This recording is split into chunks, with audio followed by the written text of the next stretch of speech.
ওকে, আমরা 25 নম্বর অঙ্কটা একটু পড়ে দেখি। হ্যাঁ, এখানে কি বলছে? নগদ ও ব্যাংক কত আছে?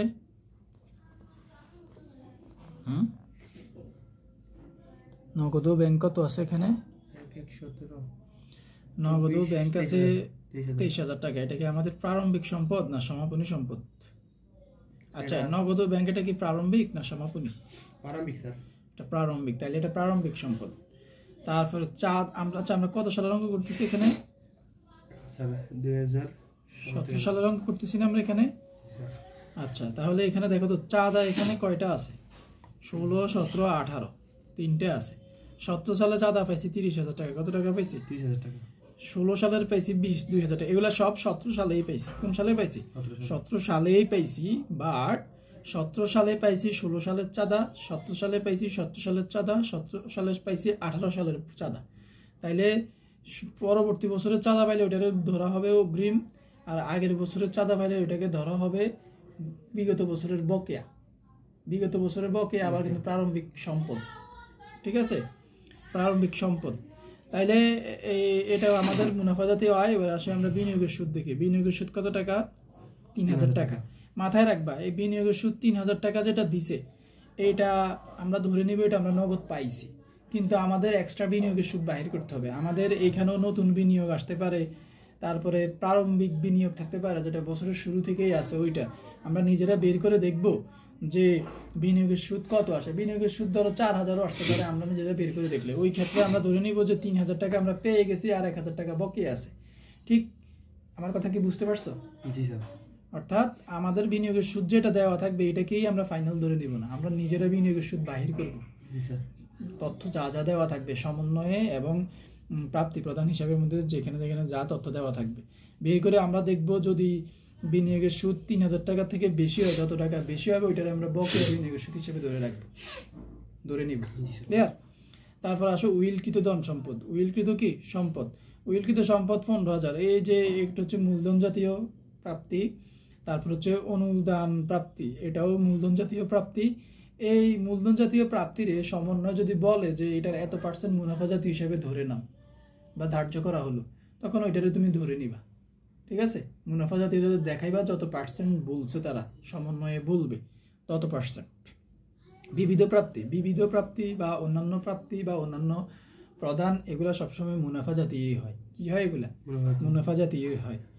তারপরে আসো এখানে কি আছে? এখানে আছে আমাদের বেতন। বেতন হচ্ছে কত টাকা? 6,000 টাকা। তারপর হচ্ছে সাফা ও মনিহারি আছে কত টাকা? 1,500 টাকা। এখন বেতন হচ্ছে মুনাফা জাতীয়, মুনাফা জাতীয় না মূলধন জাতীয়? বেতন মুনাফা জাতীয়। সাফা ও মনিহারি, সাফা ও মনিহারি মুনাফা জাতীয়। সাধারণ খরচাবলী, টেলিফোন খরচ, আসবাবপত্র ক্রয়, এটা মূলধন জাতীয়। কারণ হচ্ছে সম্পদ ক্রয় করে যে এটা দিয়ে, সম্পদ ক্রয় করলে ওইটা হয় মূলধন জাতীয়। কি হয়? মূলধন জাতীয়। তারপর নগদ দান খয়রাত, এটা মূলত হচ্ছে বিবিধ খরচ আর কি, তো মুনাফা জাতীয়ই। কি এটা? মুনাফা জাতীয়ই ধরবো আমরা এটাকে, এটা তার মূলধন জাতীয় হবে না। তারপর ভাড়া মুনাফা জাতীয়। এই যে নগদ ও ব্যাংক, এই সব লেনদেন হয়েছে সারা বছর ধইরা, হইয়া শেষে নগদ ও ব্যাংকের শেষ উদ্বৃত্ত হয়েছে 33,700, যেটা বছরের শুরুতে ছিল 23,000, বছরের শেষে এসে ওইটা দাঁড়াইছে কত হাজার? 33,700 টাকা। দুই পাশে আমাদের সমান থাকে। ক্লিয়ার? এবার আমরা একটু সমন্বয় দেখি। কি দেখি আমরা? সমন্বয় দেখি যে সমন্বয়ে ওরা কি বললো টুলো।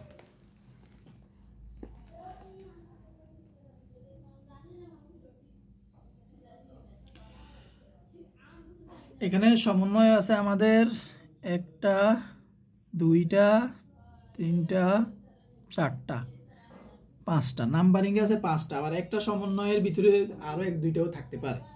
ঠিক আছে, এই যে যেমন দেখো জানুয়ারি 2027 তারিখ, 17 তারিখ, কত তারিখ? 17 তারিখ ক্লাবের অন্যান্য সম্পত্তি ছিল, এই যে বলে দিছে। তাহলে 17 তারিখ হচ্ছে আমাদের অঙ্কটা, হিসাবকাল। 17 তারিখ না, 17 সাল। 17 সালের জানুয়ারির 1 তারিখে শুরু হয়েছে আমাদের হিসাব, আর 17 সালের ডিসেম্বরের 31 তারিখে আমাদের হিসাব শেষ হয়েছে। এখন বছরের শুরুতে যে হিসাবগুলো দেওয়া থাকে ওইগুলোর বলে প্রারম্ভিক হিসাব। কি হিসাব? প্রারম্ভিক। ওইখানে প্রারম্ভিক দায় থাকতে পারে বা প্রারম্ভিক সম্পদ থাকতে পারে ওইখানে। আর ওই প্রারম্ভিক দায় প্রারম্ভিক সম্পদগুলো আমাদের প্রারম্ভিক মূলধন তহবিল নির্ণয়ে কাজে লাগে। তো মনে আছে এটা? আচ্ছা না? ওকে, তাহলে দেখো এখানে আমাদের সম্পত্তি ছিল, দালান কোটা ছিল 1 লক্ষ টাকা, আসবাবপত্র ছিল 20,000 টাকা। এই যে বছরের শুরুতেই বিনিয়োগ আছে 10%। কত পার্সেন্ট? 10%। এখন আমরা মুখে মুখে যদি একটু হিসাব করি, বিনিয়োগ যেহেতু শুরু থেকেই আছে, তাইলে পুরা বছরেই বিনিয়োগ 40,000 টাকা ছিল, তাহলে এটার সুদ আসবে কত? 10% করে 4,000 আসবে না? কিন্তু আমরা যদি ইয়াতে একটু যাই, প্রশ্নতে যদি একটু যাই, প্রশ্নতে বিনিয়োগের সুদ দেওয়া আছে কত টাকা পাইছে? 3,000 টাকা না আছে? কত টাকা আছে? 3,000 টাকা আছে কিনা? এই যে বিনিয়োগের সুদ 3,000 টাকা কিনা? 3,000 টাকা। কিন্তু আমাদের জেনুইন বিনিয়োগের সুদ আমরা হিসাব করে দেখলাম কত টাকা সমন্বয়তে?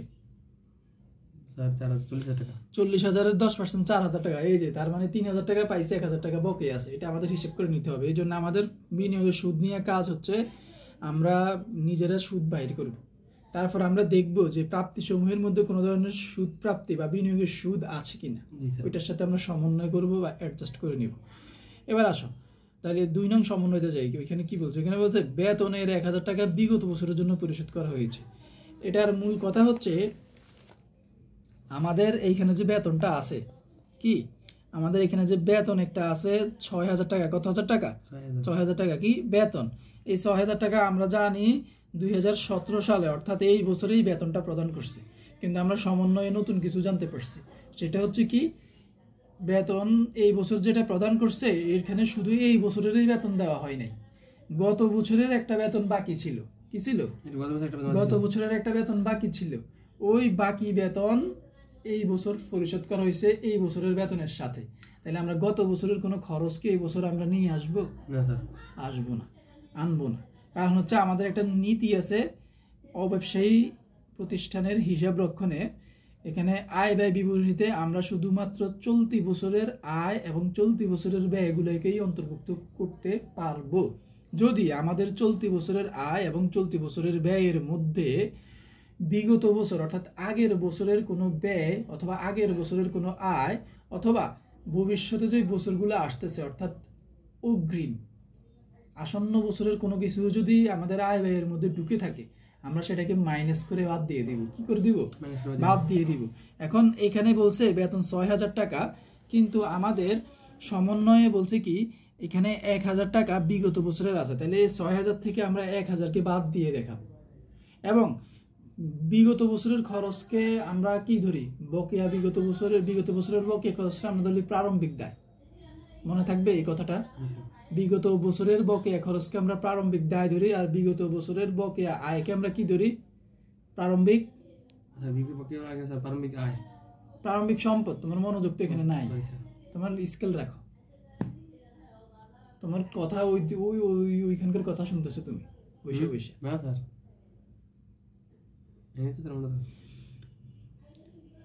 বলছিলাম যে বেতন প্রশ্নের মধ্যে দেওয়া আছে 6,000 অর্থাৎ প্রাপ্তি প্রদান হিসাবে, আর সমন্বয়ে বলা আছে যে বেতন 1,000 টাকা বিগত বছরের জন্য পরিশোধ করা হয়েছে, কিন্তু চলতি বছরের বেতন 2,000 টাকা এখনো অপরিশোধিত রয়েছে। আচ্ছা, তাহলে বেতন 1,000 টাকা বিগত বছরের জন্য পরিশোধ করা হয়েছে, তো ওই 1,000 টাকা বাদ দিতে হবে না আমাদের? তো এটা বিগত বছরের, এই বছরের কোনো খরচ না। ঠিক আছে, এখন বিগত বছরের খরচ বকে থাকলে ওইটার প্রারম্ভিক দায় হয় না, প্রারম্ভিক সম্পদ হয় দায়।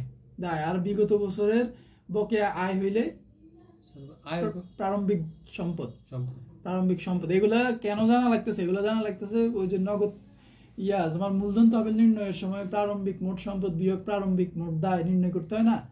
বিয়োগ করলে মূলধন তহবিল নির্ণয় হয়, প্রারম্ভিক মূলধন তহবিল। এই জন্য তোমার এগুলা জানতে হবে। কোন সমন্বয়টা আবার প্রারম্ভিক কোন সমন্বয়টা আবার মূলধন তহবিলের মধ্যে যাবে প্রারম্ভিক সম্পদ হিসেবে বা প্রারম্ভিক দায় হিসেবে। যেমন এখানে বলছে বিগত বছরের বেতনের টাকা পরিশোধ করছে এই বছর, তাহলে এইটা একটা প্রারম্ভিক দায়। যেহেতু বিগত বছরের বকেয়া খরচ বকেয়া থাকলে দায় হয়, দায় বাচক হিসাব হয়, এই জন্য এটা প্রারম্ভিক দায়। তারপরে আসো এখানে আবার কিন্তু দিয়া বলছে। কি দিয়া? কিন্তু দিয়া কি বলছে? হ্যাঁ, এখানে আবার কিন্তু দিয়া বলছে চলতি বছরের যদিও আমাদের 6,000-এ 1,000 গত বছরের বাবদ পরিশোধ করছে, কিন্তু চলতি বছরে 2,000 টাকা আবার থেকেও গেছে, বাকি পড়ছে, আবার বাকি হয়েছে চলতি বছরের 2,000। তাইলে আমারে বলো তো, এই দুই বকেয়া 2,000 এটা যোগ হবে না বিয়োগ হবে? 6,000-এর সাথে চলতি বছরের বকেয়া 2,000 টাকা বাকি আছে। হ্যাঁ, যোগ হবে না বিয়োগ, কারণ এটা এই বছরের খরচ, এই জন্য যোগ হবে। আবার আমরা যদি দায় সম্পদ ওই দিক থেকে হিসেব করি, এটা তো এমনি এক দিক দিয়ে এটা ব্যয়, আবার আরেক দিক দিয়ে এটা দায় হয় না, সম্পদ হয়, যেহেতু খরচ বকে আছে। খরচ বকেয়া দেখতে সম্পদ বা ব্যয় বাকি আছে, খরচের টাকাটা এখনো দেই নেই, তা দায় না সম্পদ? এটা দায়।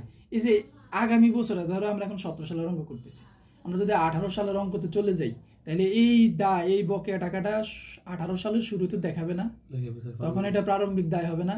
তাহলে সেম ভাবে এই 1,000টা তুমি বুঝছো না হিসেবটা? বুঝছি স্যার।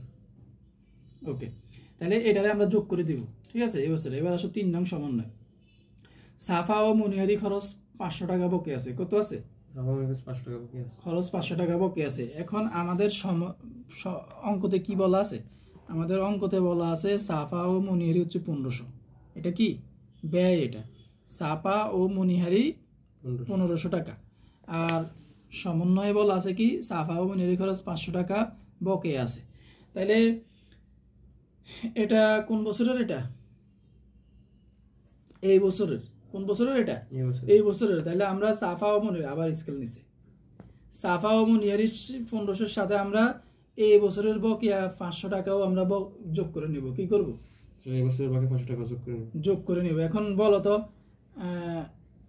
এই বছরের আর্থিক বিবরণীতে এটা যাবে না দায় হিসেবে? চলতি দায় হিসেবে যাবে না, যেহেতু খরচ বকেয়া আছে এই বছরের। কিন্তু এটা সমাপনী দায় না প্রারম্ভিক দায়? চলতি বছরের, কিন্তু এটা এই বছরের জন্য এটা সমাপনী দায় না প্রারম্ভিক দায়? এই 500 টাকা বকেয়া খরচ এই বছরের জন্য, হ্যাঁ, এই বছরের জন্য এটা সমাপনী না প্রারম্ভিক? এটা সমাপনী, এটা প্রারম্ভিক না, কারণ এটা বছরের শুরুতে হয়নি। এটা আর যদি আমরা 18 সালের দিকে আবার যাই, তখন এটা 18 সালে যাই প্রারম্ভিক হয়ে যাবে, ঠিক আছে? কিন্তু এটা যেহেতু এই বছরের শেষ টাইমে ঘটছে, সমন্বয় নর্মালি হয়েছে বছরের শুরুতে ঘটনা। সমন্বয়ের ব্যাপারগুলা যদি না ডিরেক্ট উল্লেখ করে না থাকে, সময় উল্লেখ করা না থাকে, তাহলে ধরে নিতে হয় এগুলা বছরের শুরুতে ঘটে নাই, শেষ কোনো একটা টাইমে ঘটছে। আচ্ছা, কিন্তু সাধারণ খরচা বলে 800 টাকা অগ্রিম প্রদান করা হয়েছে। কি হয়েছে? এটা আবার আরেকটা সমন্বয়, মানে 3 নং সমন্বয়ের মধ্যে টোটাল 2টা সমন্বয় দিছে, কিন্তু সাধারণ খরচা বলি 800 টাকা অগ্রিম প্রদান করা হয়েছে। দেখো, সাধারণ খরচা বলি আছে কত টাকা?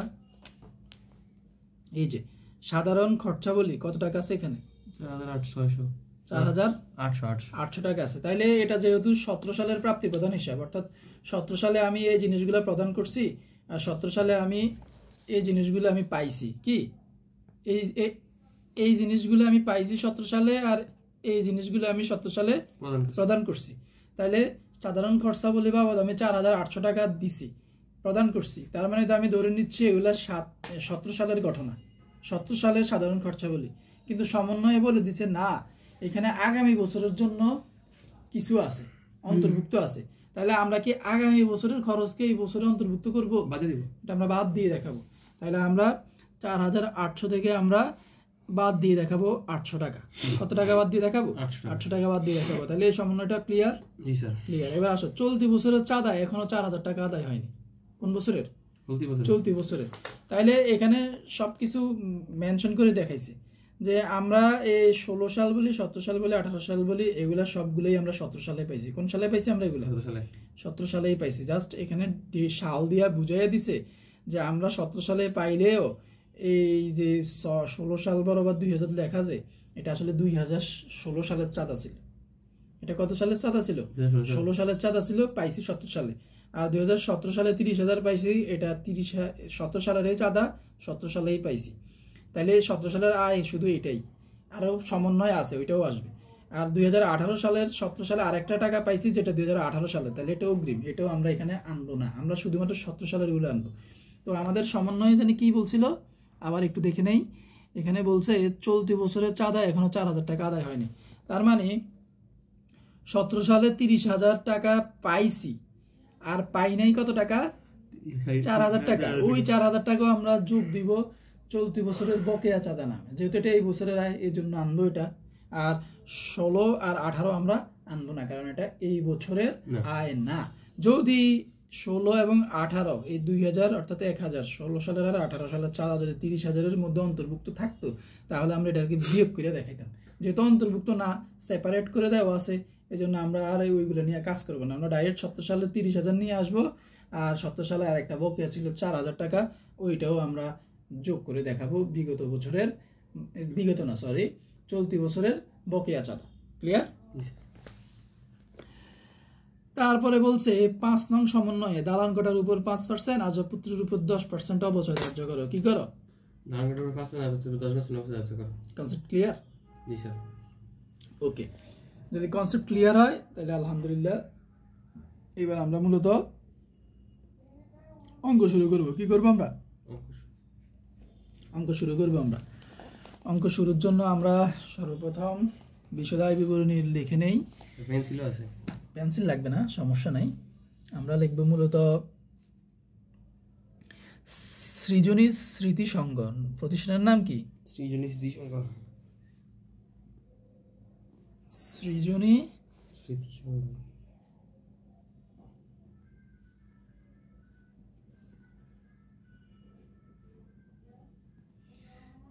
স্মৃতি সংঘ। আয় ব্যয় বিবরণী। কি বিবরণী? আয় ব্যয় বিবরণী।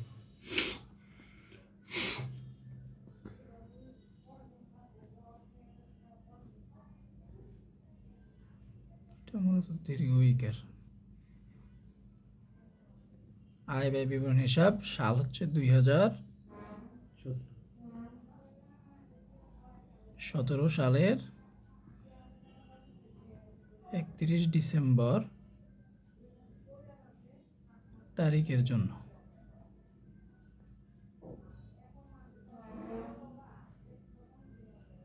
ক্লিয়ার? আমরা গড়টা করে নেই।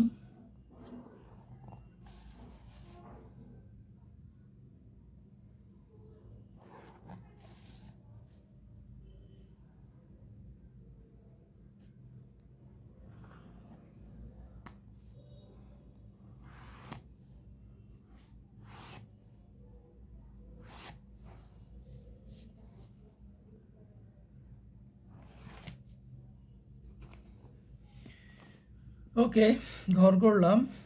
এটা হচ্ছে বিবরণ, দেন হচ্ছে টাকা, টাকা, টাকা। ক্লিয়ার? ডান।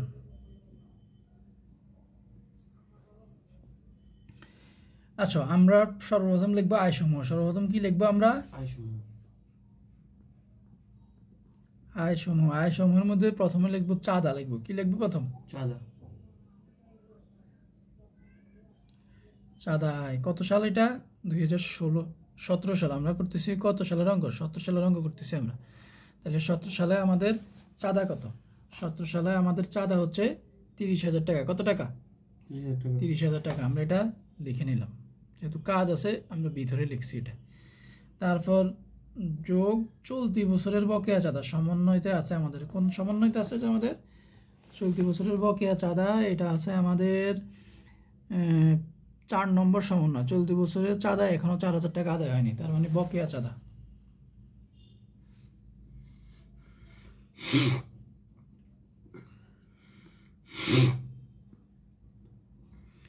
চলতি বছরের বকেয়া চাঁদা 4,000 টাকা। এটাকে আমরা যোগ করে এই পাশে লিখবো 34,000 টাকা। কত টাকা? 34,000 টাকা চাঁদা আয় গেল। এবার আসা আমাদের বিনিয়োগের সুদ আছে। কি আছে? বিনিয়োগের সুদ।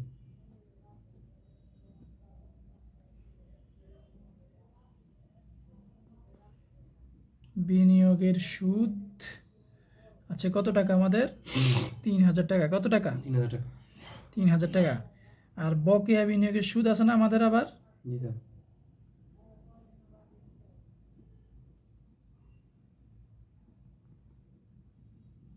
এটা যদি আমরা এখানে দেখাই তাহলে দেখো আমাদের 40,000-এর 4%। কয় পার্সেন্ট? সরি 10%। 40,000-এর 10%, আচ্ছা পার্সেন্ট উঠে দিয়ে নিচে 100 লিখি স্যারে। তাহলে টাকাটা আসে কত টাকা বলতে পারবা? টাকাটা আসে 4,000 টাকা। কত টাকা আসে? 4,000 টাকা। এর মধ্যে 3,000 টাকা দিয়ে দিছে। কত টাকা দিয়ে দিছে? 3,000 টাকা দিয়ে দিছে। 3,000 টাকা দিয়ে দিছে। তাহলে 4,000 বিয়োগ 3,000 কত থাকে? আর 1,000 থাকে। কত থাকে? আর 1,000। সো বকেয়া বিনিয়োগের সুদ 1,000। এই যে এখানে সমন্বয়তে বলা আছে, 1 নম্বর সমন্বয়তে বলা আছে 10% বিনিয়োগ জানুয়ারির 1 তারিখ থেকে আছে। এটা 10% বিনিয়োগ 40,000 টাকা। 40,000-এর 10% যেহেতু পুরো বছরও এটা আছে, যেন পুরো বছরের সুদ হবে। 40,000-এর 10% 4,000 টাকা। কিন্তু আমাদের প্রাপ্তি সময়ের মধ্যে অলরেডি বলে দিছে যে 3,000 টাকা পাওয়া গেছে, তার মানে 1,000 টাকা বকেয়া আছে। তাহলে 3,000 1,000 টোটাল 4,000 আসছে না। এবার এই যে টোটাল 4,000 আসছে নি, আসছে। এর মধ্যে 3,000 পাইছি আর 1,000 কি আছে? বকেয়া আছে। এই যে বকেয়া আছে 1,000, এটা কিন্তু আয় বকেয়া আছে। কি বকেয়া আছে? আয় বকেয়া থাকলে কি হয়? সম্পদ হয় না? এটা আবার আর্থিক বিবরণীতে চলতি সম্পদে যাবে। ক্লিয়ার? তারপরে এইখানেও আয় বকেয়া আছে, এই যে বকেয়া চাঁদা 4,000 টাকা। এটাও যেহেতু আয় বকেয়া আছে, তাহলে এটাও সম্পদ। এটাও আর্থিক অবস্থার বিবরণীতে চলতি সম্পদের মধ্যে গিয়ে বসবে। আমরা আর্থিক বিবরণীটা একটু আলোচনা করে নিচ্ছি সাথে। তারপর আমাদের কি আছে? তারপর আমাদের উইলকৃত সম্পদ আছে। এটা অ্যাকচুয়ালি মূলধন জাতীয় প্রাপ্তি বা আয়, অনুদান প্রাপ্তি। এটাও মূলধন জাতীয় আয়। যেহেতু সমন্বয়ে এগুলো সম্পর্কে কিছুই বলে নাই, তাহলে আমরা এটা সম্পূর্ণটাকেই মূলধন জাতীয় প্রাপ্তি বা আয় হিসেবে ধরে নিব। এই জন্য এগুলো আমাদের আয় ব্যয় বিবরণীতে আসবে না, কারণ আয় ব্যয় বিবরণীতে শুধুমাত্র মুনাফা জাতীয় আয়সমূহ আসে। তারপর আছে আমাদের বিবিধ প্রাপ্তি। কি আছে আমাদের? বিবিধ প্রাপ্তি। বিবিধ প্রাপ্তি আছে আমাদের 1,000 টাকা। এটা আমাদের আসবে।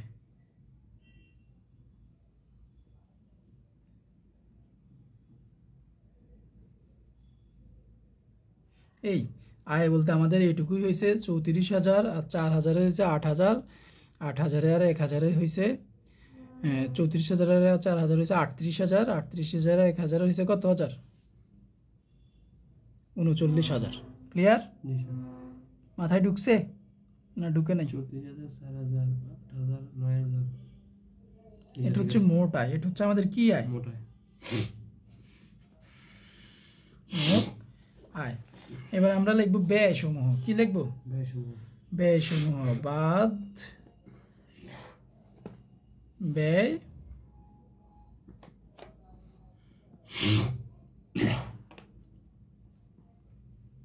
বাদ ব্যয় সমূহ।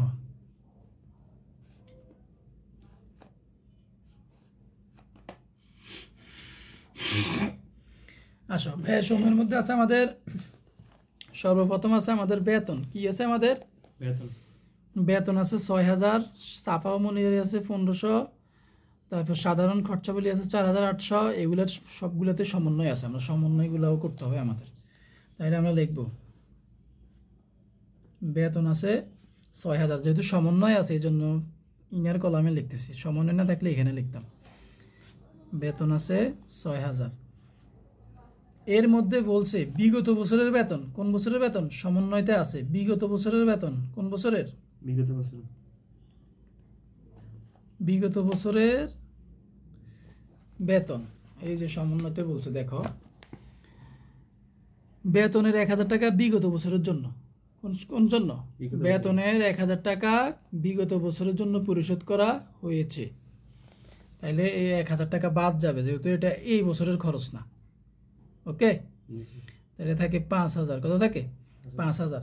কিন্তু আবার বলছে কিন্তু চলতি বছরের বেতন আছে 2,000 টাকা। তাহলে এই বছরের আবার যেনই না এই বছরের বেতন, যেহেতু এটা এই বছরের খরচ, এটা যোগ হবে।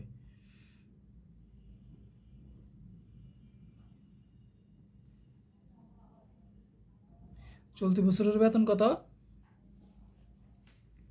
বাকি আছে? 2,000 টাকা। কত টাকা? তাহলে 7,000 টাকা হয়েছে। এই 7,000 টাকা হয়েছে বেতন বাবদ খরচ। এবার আসো সাফা ও মনিহারি। কি মনিহারি?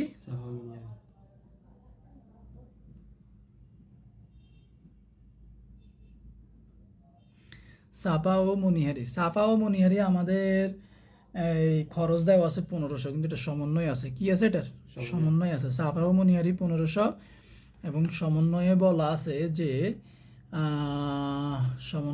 সাফা মুনিয়ারি 500 টাকা বকে আছে, তার মানে এই বছরের খরচ। তাহলে এই বছরের খরচ যেহেতু, তাইলে আমরা যোগ করব, কিন্তু বিগত বছরের খরচ বা অগ্রিম বছরের খরচ আমরা যোগ করি। তাহলে চলতি বছরের বকেয়া কি? চলতি বছরের বকেয়া কত? 500। তাহলে কত হয়েছে? আচ্ছা দেখি, আরেকটু কথা বলছে যে কিন্তু সাধারণ খরচা বলে 800 টাকা অগ্রিম। আচ্ছা ওইটার তাহলে মনিহারি নিয়ে আর নাই, 2000 টাকা লিখে দিলাম। এবার আসো, আমাদের বলা আছে সাধারণ খরচা বলি। কি খরচা বলি? সাধারণ খরচা বলি। কত টাকা? সাধারণ খরচা বলি বলা আছে 4800 টাকা। কত টাকা? 4800 টাকা। আর সমন্বয়ে বলা আছে তোমার সাধারণ খরচা বলি 800 টাকা অগ্রিম প্রদান করা হয়েছে। তাহলে অগ্রিম প্রদান করলে এটা এই বছর না, আগামী বছরের খরচ, কিন্তু এই বছরের খরচের মধ্যে ঢুকে গেছে, এই জন্য এটাকেও আমরা বাদ দিয়ে দিব। তাহলে আমরা লিখব সাধারণ খরচা বলি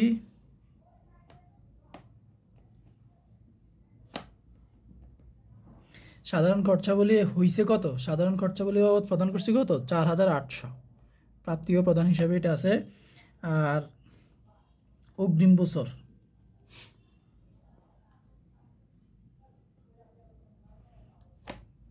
বছর বা অগ্রিম সাধারণ খরচা বলে লিখতে পারি আমরা 800 টাকা।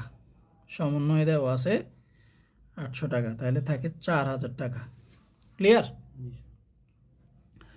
তারপরে আছে আমাদের টেলিফোন খরচ, এটা নিয়ে কোনো সমন্বয় নাই, সো এটা ডিরেক্ট লিখে দিব।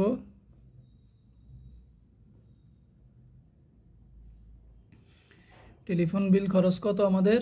1000 টাকা ডিরেক্ট আসবে। তারপরে আসবাবপত্র ক্রয়, এটা মূলধন জাতীয়, এটা এখানে আসবে না। দান খয়রাত, আচ্ছা দান খয়রাত আসবে, হ্যাঁ দান খয়রাত 16000।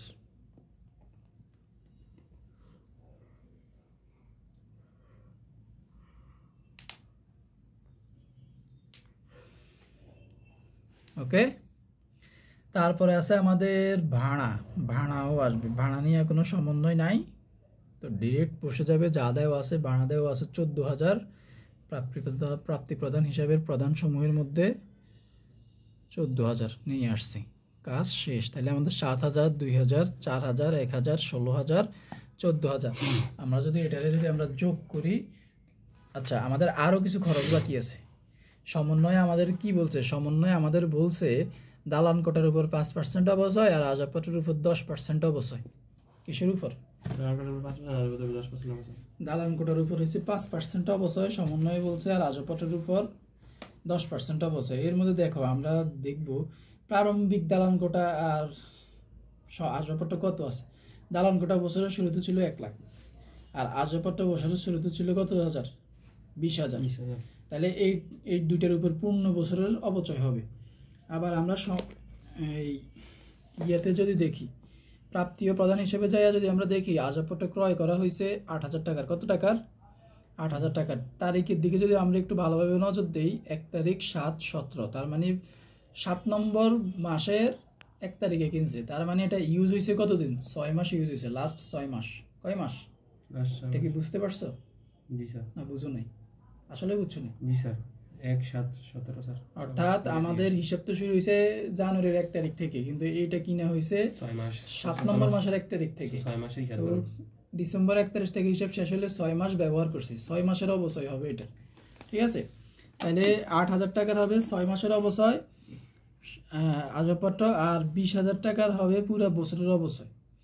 তো আসবাবপত্রের উপর 10% অবচয় কত আসে? 20,000 টাকার 10% অবচয় 2000 টাকা। কি 20,000 টাকা 10% অবচয় স্যার 2000 টাকা। অবচয় সমূহ আসবাবপত্র 20,000-এর উপরে 10% অবচয় পুরো বছরের বাইর করলে হয় 2000, আর 8,000 টাকার উপর 10% অবচয় বাহির করলে কত হয়? 8,000-এর উপর 10% অবচয় বাহির করলে কত হয়? 8,000 উপর 10% অবচয় স্যার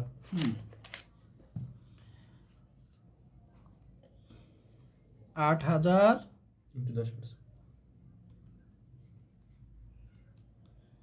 গুণন 10% সমান 800 টাকা। যেহেতু এটা 6 মাসের বের করব, ভাগ 12 গুণন 6, 400 টাকা আসে। কত টাকা আসে?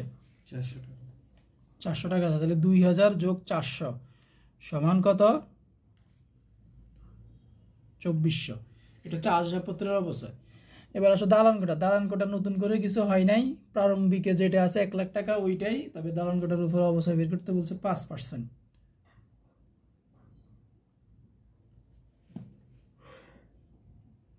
দালান কোঠার উপর 5%, 1 লাখের উপর যদি 5% আমরা বের করি কত আসে? 1 লাখ গুণন 5%, 5000 টাকা আসে। তাহলে টোটাল অবচয়ের পরিমাণ হচ্ছে 7000। 0.05 দিলেন যে? ওই 0.05 হয়েছে তোমার 5%, অর্থাৎ 5 রে 100 দিয়ে ভাগ দিলে 0.05 আসবে। ক্লিয়ার? তাহলে 7400। এবার আমরা এগুলোর যোগ করব, এই সবগুলো খরচ যোগ করব। আমরা সবগুলো খরচ যোগ করলে হচ্ছে 7000 যোগ 2000 যোগ 4000 যোগ 1000, তারপর হচ্ছে 16000 আর 14000 যোগ 16000 আর হচ্ছে 14000 যোগ 7400। তাহলে মোট খরচ হয়েছে আমার 51000। কত হাজার খরচ হয়েছে আমার? মোট 51400 আমার খরচ হয়েছে। আর আমার আয় হয়েছিল কত? মোট খরচ 51000 আর আমার আয় হয়েছে কত? 39। মোট আয় হয়েছে 39000। তাইলে আমরা যদি 51000 বিয়োগ করি 39000 থেকে, 39000 বিয়োগ 51400, তাহলে আমাদের লস হয়। কি হয়? আমাদের লস হয়। সেটা হচ্ছে কত? 12400। তো এখানে তো অব্যবসায়ী প্রতিষ্ঠানের মধ্যে কোনো লস লাভ নেই, যেহেতু এখানে ব্যয় বেশি হয়েছে। তাহলে আমরা বলবো ব্যয় অতিরিক্ত আয়, অর্থাৎ আয়ের থেকে ব্যয় বেশি। আমরা এটাকে কি লিখবো? লস না বলে লিখবো ব্যয় অতিরিক্ত, না আয় অতিরিক্ত ব্যয় হবে। এটার নাম কি হবে? আয়ের অতিরিক্ত হচ্ছে ব্যয়, আয়াতিরিক্ত ব্যয়। কনসেপ্টটি ক্লিয়ার না ক্লিয়ার না? ওকে, গুড। তাহলে আমরা এটা বের করে ফেলছি। এবার আসে, এবার আমরা মূলধন তহবিল নির্ণয় করব। কি নির্ণয় করব আমরা? মূলধন তহবিল। প্রারম্ভিক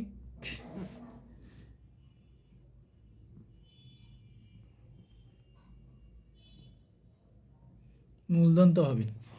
মূলধন তহবিল নির্ণয়ে সেম ভাবে আমরা গড় করব।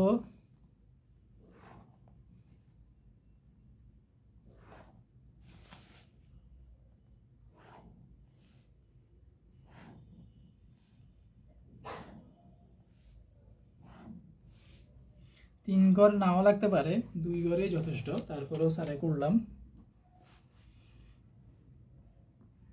বিবরণ টাকা টাকা টাকা।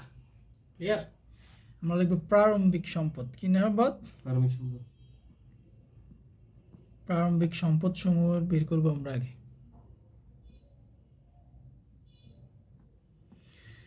দেখো, তোমার স্যারে আগেই বলছি, আমাদের এইখানে প্রারম্ভিক সম্পদ হচ্ছে এই নগদ ব্যাংক। কি? নগদ ব্যাংক।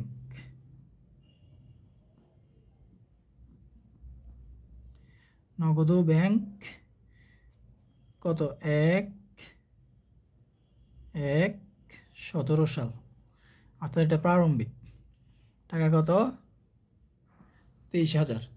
তারপর আসে আমাদের আয়ের ক্ষেত্রে। কিসের ক্ষেত্রে? আয়ের ক্ষেত্রে বিগত বছরের বকেয়া আয় আছে। বিগত বছরের বকেয়া আয় 16 সাল 2000, এটাও প্রারম্ভিক সম্পদ। দেখব বিগত বছরের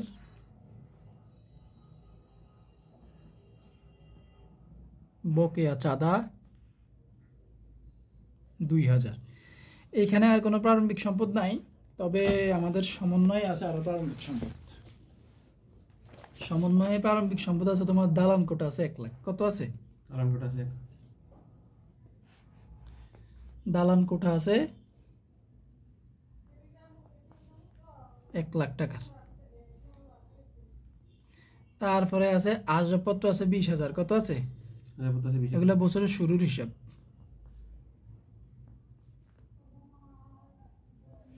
তারপরে আমাদের 10% বিনিয়োগ আছে 40,000 বছরের শুরুতে।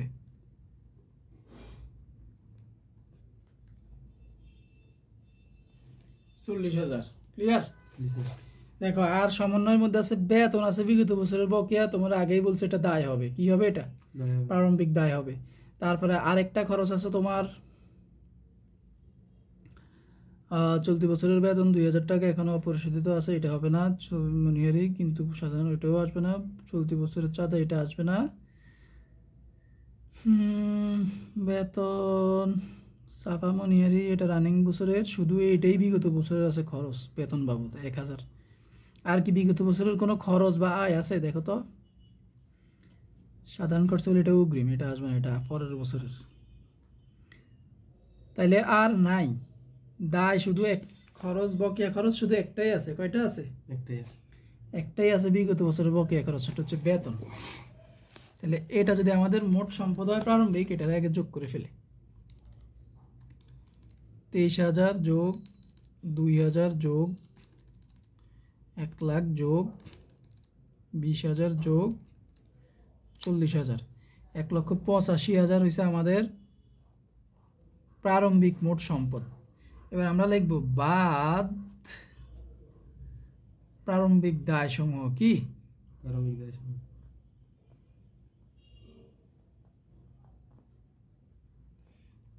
কি দায় সমূহ? প্রারম্ভিক দায় সমূহের মধ্যে একটাই আছে বিগত বছরের বকেয়া বেতন। কি আছে? বিগত বছরের বেতন।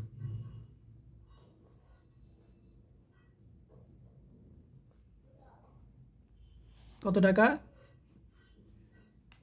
বিগত বছরের বকেয়া বেতন 1,000। কত? 1,000 টাকা। আর যেহেতু নাই, এটাই আমাদের মোট প্রারম্ভিক। 1,000 1,84,000 হয়। কত হয়? 1,84,000। এই 1,84,000 হয়েছে আমাদের এই মূলধন তহবিল। কি তহবিল? মূলধন তহবিল।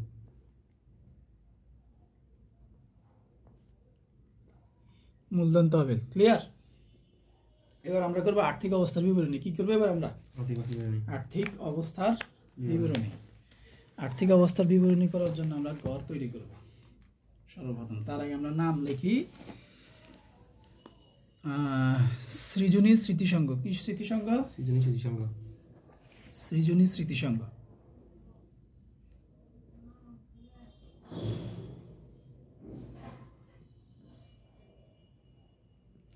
সৃজনী স্মৃতিসংঘ আর্থিক অবস্থার বিবরণী।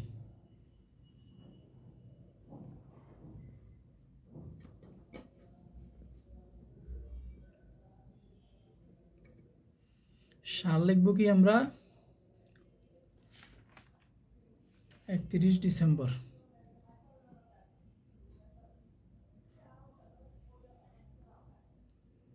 2017। ক্লিয়ার? ক্লিয়ার না? Clear sir. এবার ঘরটা এঁকে ফেলি।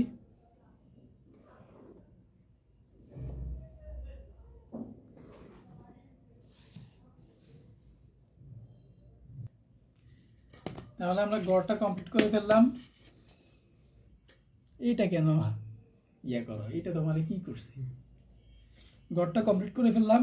আমরা এখন সম্পদ সমূহ আগে লিখবো। সম্পদ সমূহের মধ্যে আছে আমাদের চলতি সম্পদ। কি আছে? চলতি সম্পদ। চলতি সম্পদ। চলতি সম্পদ কি কি আছে বলতে পারবা? চলতি সম্পদ প্রথমেই আছে আমাদের চলতি বছরের চাঁদা এখনো বকেয়া আছে 4,000 টাকা। কি আছে? চলতি বছরের বকেয়া চাঁদা।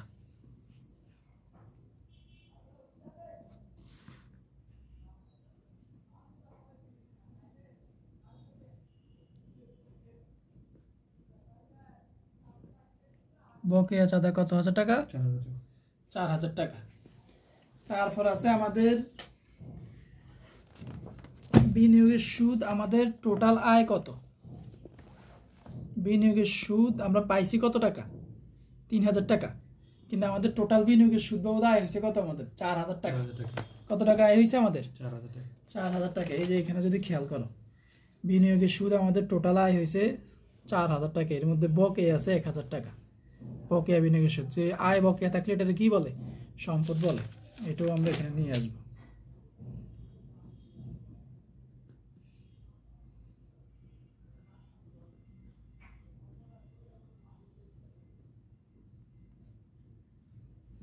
এক 1000 টাকা।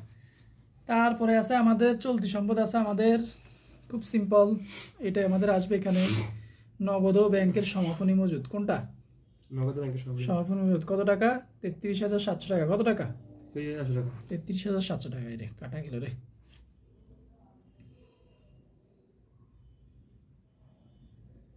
নগদ ও ব্যাংক কবের সমাপনী? এটা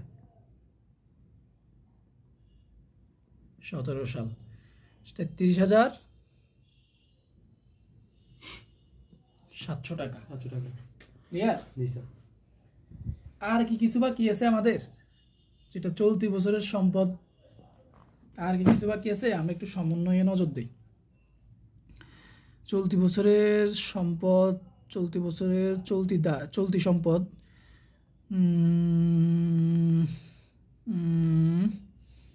সাফামনিয়ারি এগুলো দায়।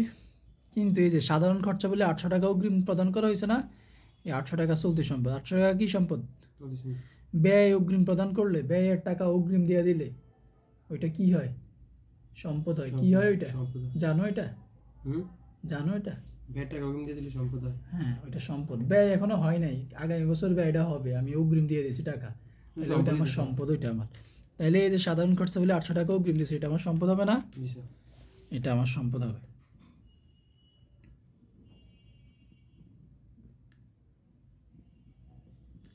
অগ্রিম সাধারণ খরচা বলি 700 টাকা। ক্লিয়ার? আর কি থাকতে পারে আমাদের? চলতি বছরের চাঁদাও নিয়ে আসছি আমরা, সাফাও মনিহারি খরচ বকে আছে, যাকে এটা দায়, এটা এখানে আসবে না। সাধারণ খরচা বলে অগ্রিম নিয়ে আসছি, ওকে ডান। আর মনে হয় চলতি সম্পদ নাই, তাহলে আমরা আপাতত যোগ করে ফেলি। আপাতত কি করে ফেলি? আমরা যোগ করে ফেলি। আমরা 4000 যোগ 1000 যোগ 33,700 যোগ 700 কত হয়? 39,400। এটা হচ্ছে আমাদের মোট চলতি সম্পদ। এটা হচ্ছে আমাদের কি? মোট চলতি সম্পদ। এবার আসো আমরা বিনিয়োগ নির্ণয় করি। কি নির্ণয় করবো আমরা? বিনিয়োগ। ঠিক আছে। বিনিয়োগ আছে আমাদের 10% বিনিয়োগ। কত পার্সেন্ট? 10%। এখানে যেহেতু আর নাই, একটাই বিনিয়োগ, তো ডিরেক্ট আমরা এখানে লিখে দেব 10% বিনিয়োগ 40,000 টাকা। কত টাকা? 40,000 টাকা। তারপর আমরা লিখবো স্থায়ী সম্পদ। কি সম্পদ?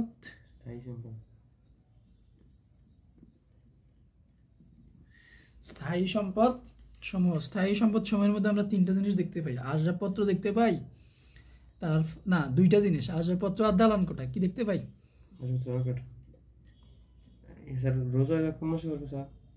জানি না, হিসাব করি নাই।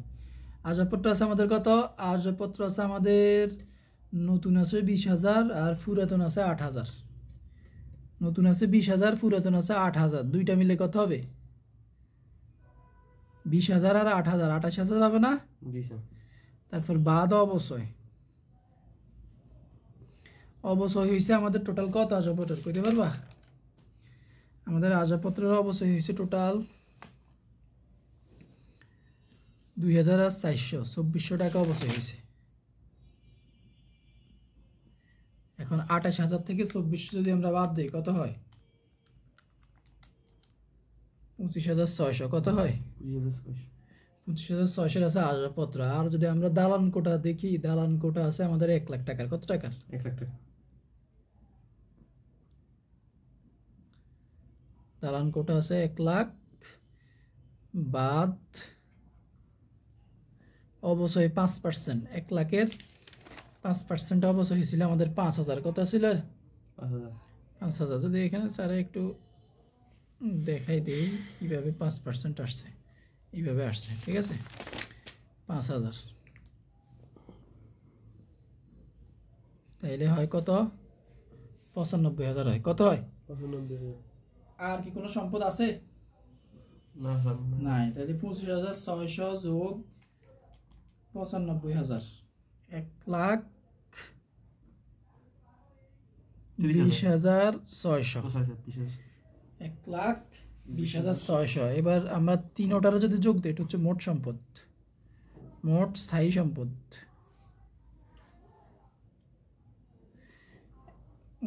1,20,600 যোগ 40,000 যোগ 39,400, 2 লাখ হয়েছে। কত হয়েছে? আমাদের সম্পদের পরিমাণ হয়েছে টোটাল 2 লাখ। কত লাখ? 2 লাখ। তার ঠিক অবস্থা করে নাই। আচ্ছা, কত হয়েছে? 2 লাখ। এই অঙ্কটাও আমাদের মিলতেও পারে, নাও মিলতে পারে, কারণ এটাও অপূর্ণাঙ্গ মনে হইতেছে আমার কাছে। যাই হোক, আমরা করি।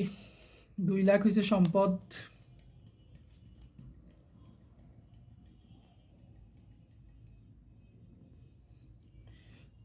এটা কি? মোট সম্পদ। এবার আমরা নির্ণয় করব দায় ও মূলধন তহবিল। কি নির্ণয় করবো এবার আমরা? দায় ও মূলধন তহবিল।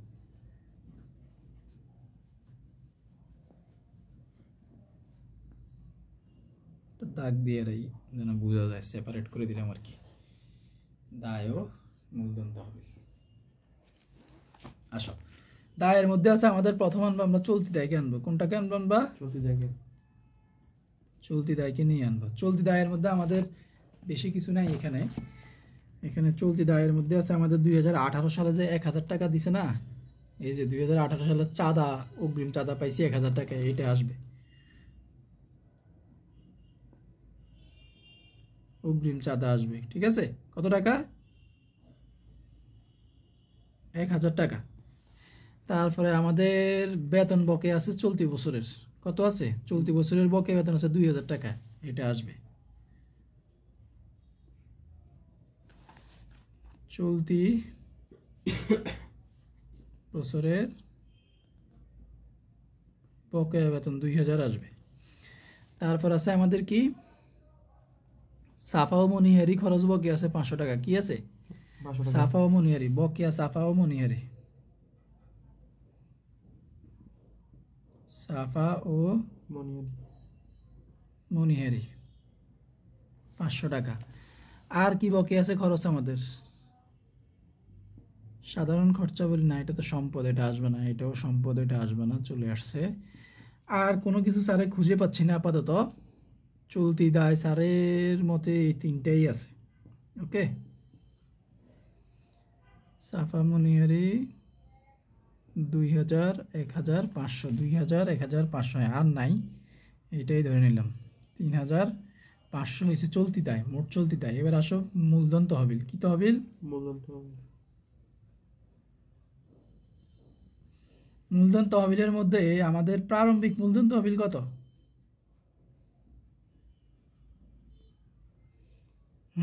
প্রারম্ভিক মূলধন তহবিল আমরা মাত্রই করছি না, নির্ণয় করছি না? জি স্যার। প্রারম্ভিক মূলধন তহবিল হচ্ছে 1,84,000। কত হাজার? 1,84,000। এটা এইখানে লিখি, হ্যাঁ, এটা ভিতরে লিখি, এটা ভিতরে লিখতে হবে, মূলত এখানে কাজ আছে। তারপরে আমরা লিখবো আমাদের লস হয়েছে না লাভ হয়েছে? লস হয়েছে। কি হয়েছে আমাদের? ব্যয়, আয় অতিরিক্ত ব্যয় হয়েছে। কি হয়েছে? আয় অতিরিক্ত ব্যয় কত টাকা বলতে পারবা? 12,400 টাকা আয় অতিরিক্ত ব্যয় হয়েছে। এটা বিয়োগ হবে। তাহলে 1,84,000 থেকে বিয়োগ 12,400, 1,71,600 থাকে। আর কত থাকে? আর 1,71,600 1,71,600। এবার আরো কিছু লেনদেন আছে আমাদের, কি আছে আরো কিছু লেনদেন আরো কিছু লেনদেন আছে। সেই লেনদেনগুলো হয়েছে আমাদের উইলকৃত সম্পদ আসবে আর অনুদান প্রাপ্তি আসবে। কি আসবে? উইলকৃত সম্পদ আর অনুদান প্রাপ্তি। এটা হচ্ছে 15,000 আর 10,000। এখানে লিখে দিই।